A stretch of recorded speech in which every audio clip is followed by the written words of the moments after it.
Hey guys, how we doing? Sunday afternoon here in Canberra today, and I thought I'd do a little bit of an update on the general state of being for the majority of my plants here in Canberra. It's been a while since I've done an update.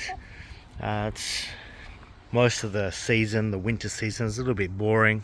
All these plants in front of us right now are generally just sticks at the time, but now we have flowers and fruits and all sorts. So I thought I'd do that update and maybe talk about what my overall plans are or were and how they might be changing. So originally I'd purchased a block of land. It's about 1.6 acres. I was going to put together a food forest. I was going to have all of these fruiting plants in here, like this cherry. And these were going to form the basis of almost an entire forested area where all these plants would come together, and I'd have a consistent amount of fruits throughout the season for my family to enjoy. This land is overdue now by about 12 months. So all of these plants are in pots. I don't know how many pots there are, but there are a lot. And now, as we get closer and closer to actual settlement, which is probably going to occur in the next 7 to 14 days, I'm starting to wonder whether or not even staying in Canberra is the right thing to do. It's hard to say.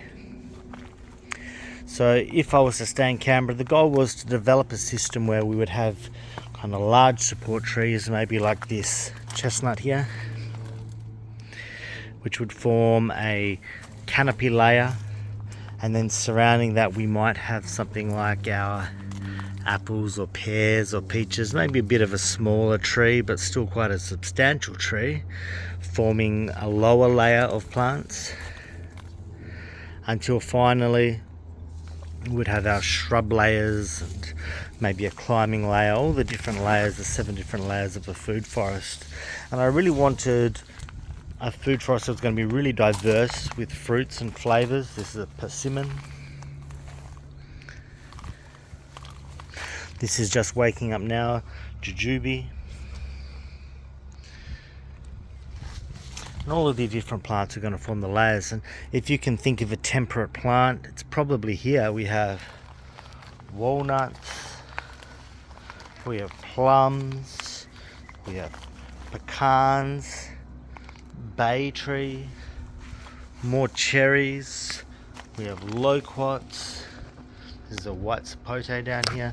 Almost every plant you can think of that could potentially form a layer of the food forest I have, at least for a temperate plant. And I was hoping to put them together and start planting them in the ground, and I really wanted them to go in bare rooted, but again with those delays, it's now almost a month out of summer, or it is a month out of summer, and they're still in their pots.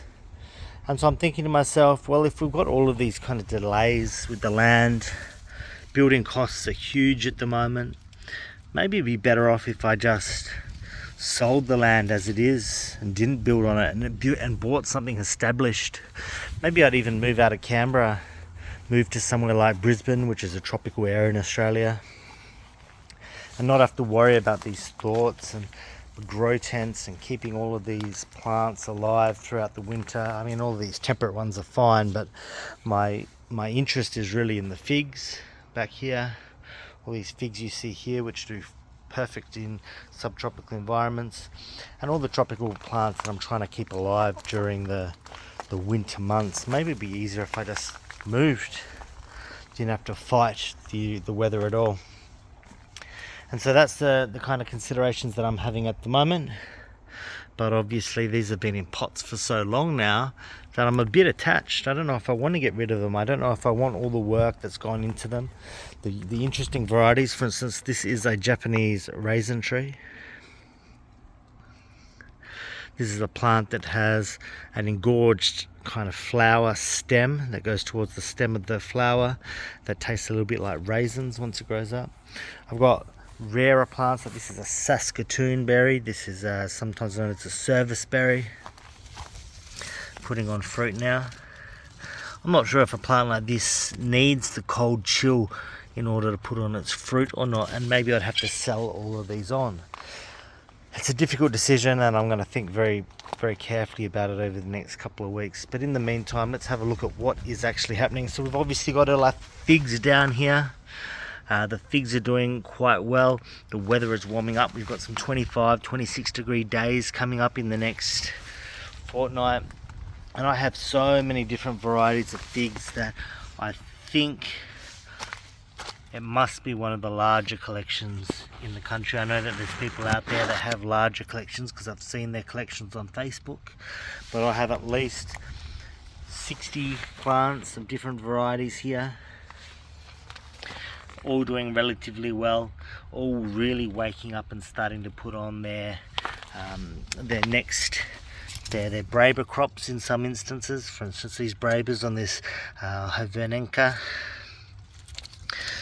Violet Sapote. Some of these have had a bit of trouble in the last week. We had a 3 degree day which caused a few of the leaves to get a bit crispy. I don't know why it happened in just this little section here, but this is affected more than everywhere else. Got all these plants that are doing quite well, and are really now, as the weather warms up a little bit more, are going to really start to take off as the time goes on. So the figs are doing well, looking really forward to trying them. The Brabers that we saw before, some of the more established figs that we have back over this side of the yard. What's this chicken doing? You okay, chicken? You don't look quite right. Oh, you're just laying down. You're a very odd bird.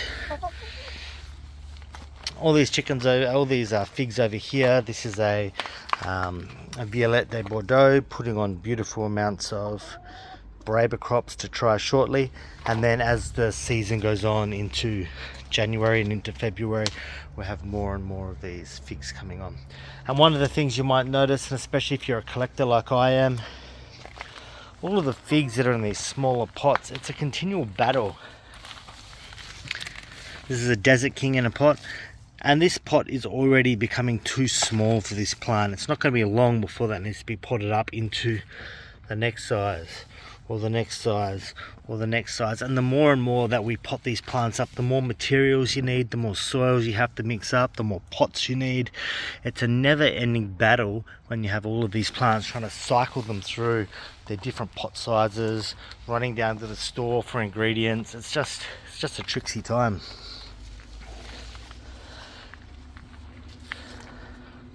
And some of the goal as well was to have in the food forest plants like this loquat, an evergreen plant that does well in the winter. It would be used to support a plant like this white sapote, so that the leaves would be consistent throughout the winter times to protect this plant against the frost, so that it'll get through. Maybe we'd use a bay tree like this to help protect it. Maybe we'd use a feijoa like this to help protect it, and these would form little groves of plants that would all work together to be helping support these plants. And so, really good selection of plants that I have here, but I don't know what I'm going to do with them now, as I said. So what I might do is step inside the grow tent. We'll show you some of the tropical plants that are going on. Maybe some of the subtropicals that stayed outside, like these avocados, having a bad time. This is the fuerte. Not doing that well. We had a very late frost, a -5, -6 degree day towards the end of the season, which really knocked this fuerte out, knocked this wurtz out. The bacon is a little bit more cold tolerant. This is reportedly cold tolerant down to -5, -6 degrees. Doing a little bit better. But it's not something I can rely upon in Canberra. It's a lot of setting it back in winter to having it hopefully recover in spring and summer to maybe ever being able to fruit. I don't know. Another argument to perhaps just moving on and growing these tropicals where they're meant to be grown in a tropical environment. Anyway guys, we'll pause this one here and move straight into the grow tent. We'll have a look what's going on in there. So I'll see you again in a moment. Okay, and into the grow tent. First thing you might notice in here is we're a little bit less cramped than we have been in the last few videos that I've been inside here. I've taken all the fig trees out, or almost all the fig trees. We've still got a few sitting here just acclimatizing. For instance, this Black Madeira KK, wanting to make sure that it's perfectly and utterly healthy before I move it out. Very expensive cutting. So a few figs in here, but by and large, all the remaining plants in here are tropical or subtropicals. For instance, these here, these are both soursops. The soursops are starting to get a little bit large for their pots. They're in approximately a 15 litre, 12 to 15 litre pot at the moment. And they're starting to get large enough where I think I will prune them back towards the base of their stem, put them in a larger pot and hope that they actually fruit for me. It's going to be a bit of a tall order maybe getting fruit off of these ever, because the grow tent we're standing in has only got a 2 metre height. I don't know if it's possible to allow these to fruit under such conditions. I guess all we can do is test it out to find out. Black Sapote over here. This is doing really well. This actually is the side branch. If you go back and have a look at my grow tent updates, you'll see that at the beginning of those updates there's a very small side branch, and that is she. This was the original stem that came from the Black Sapote, and it started dropping and losing its leaves, and I was never sure why, but for whatever reason that is, this is now dead, and the small offshoot has come back and has decided it's going to be the main grower for this particular plant.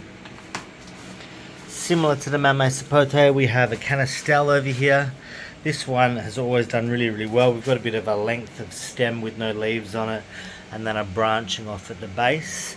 This plant is getting a little bit too close to the lights for my liking, so I'm thinking what I might actually do is chop it down to around here, so that it has a chance to kind of fruit in this grow tent. If I decide to move to a tropical environment, obviously this can go in the garden or outdoors, and I won't have to worry so much about being under the lights. But at the moment, my considerations are what's going to happen if this gets a little bit higher to these lights, which are quite hot as you get up to them. I think it needs to be trimmed down to give either of those bottom branches a chance to thicken up, to flower and fruit, and maybe encourage some branching down the stem. We have all of these dragon fruits that are within the tent, and dragon fruits to me are just a little bit annoying. I like dragon fruits. This one in particular is a yellow dragon fruit, and the yellow dragon fruits taste really good, except that they're covered in horrible spikes you have to deal with. We have a pink dragon fruit back here as well, which is branching all the way up to the roof, and I just find them annoying because they take over the whole tent. I'm going to have to trim these back. They're spiky, so if you run into them you get spikes in you. It's never actually fruited or flowered for me. I do like dragon fruits, but I don't know if they're worth the trouble, at least trying to grow them inside a tent. With the Rollinia back here, now the Rollinia was almost totally defoliated by the aphids if you've been watching my last videos, and after the biological kind of control methods I put in, which you can go back and watch those videos, you can get an idea about how well this is doing. I trimmed this back to almost to its stem, but now there's 0 aphids on this plant, and if you go back and watch those videos you'll see how badly this was infected previously. And it's similar, these soursops were also totally infected by aphids in particular, which do a lot of damage. And when you're growing in an internal kind of contained environment like this grow tent, you can't underestimate the damage that a pest like aphids can do when they start overtaking your tent. There's Japoticaba down here, so this is another Japoticaba. These were also struggling with those aphids, but now there's absolutely no signs of pests on here. And if anyone is growing inside a grow tent like this and are having problems with the pests, I do strongly recommend seeking out a company that can provide you with those biological controls. The most effective for me were the lacewings and the ladybugs. They came in and they cleaned up almost all the aphids in this tent to the point that it's now not something that I even have to think about, although it was a major problem before. Over here we have a fruiting tropical, so this is a carambola. It is very, very nearly ready for me to pick. There's just the very tiniest bit of green left in this fruit here. It's actually looking a little bit sickly towards the bottom of the plant. You can see that we've got a bit of browning on there, which I'll cut off. But I want to make sure that it's perfectly sweet and ripe before I pick that plant. This has been months and months in the making. You can follow along to see the growth of this particular star fruit since it's been in the tent. I'm not sure if you even eat the skin of star fruit. I've eaten them before, but it was so long ago, I'm not sure how you eat them, but I'll chop all the bad bits off and have a taste of that on camera for you. Plants like this, I'm not sure why I'm growing it. This is a jackfruit. It consistently has problems. This is attacked by spider mites. All of these brown leaves are the results of spider mites at the time. They caused the plant a lot of trouble. Since then it's been growing slowly. I treated the tent with biological control for spider mites, and since then it's got green leaves coming on. But this will never ever fruit in a pot inside this tent, so I don't know why I'm persisting with it. Maybe if I move to Queensland it can go in the ground and finally have a good life. We have a bunchosia down here. So the bunchosia is also known as the peanut butter fruit. It flowers quite consistently. We have some nice flowers that come along this plant, but it's never been pollinated, so I've never been able to try a fruit off this plant. I am hoping that one day I'll be able to get a taste of those kind of bunchosia, see what that's like. We have long arms in here.